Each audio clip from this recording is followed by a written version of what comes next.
उड़ देले उड़ देले सैया दोना को चोंगा दुनु उड़ देले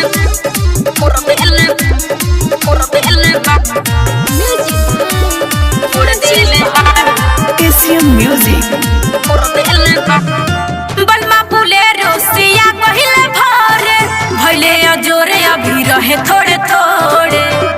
का कहिए सखी हां हां बलमा बुलेरो सिया कहिले भरे भइले अजोरे अभी रहे थोड़े थोड़े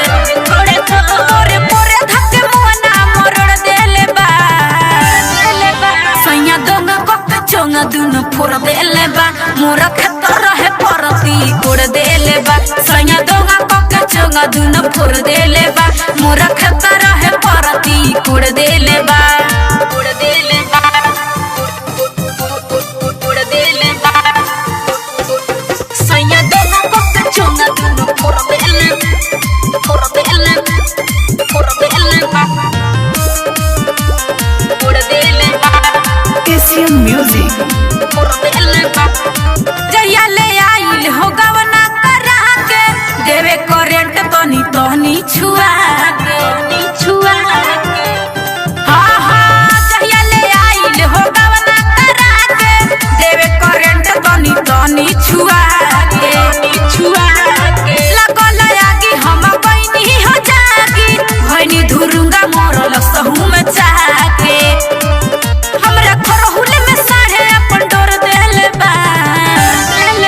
सैया दोंगा को चोंगा दुनु फोड़ देले बा मोरा खतर रहे परती उड़ देले बा सैया दोंगा को चोंगा दुनु फोड़ देले बा मोरा खतर रहे परती उड़ देले बा उड़ देले बा उड़ देले बा सैया दोंगा को चोंगा दुनु फोड़ देले बा उड़ देले बा एशियन म्यूजिक दीपक देवराज बाज आवे नया दोस्त से हिटर के जैसे हिट हो जाला शॉट से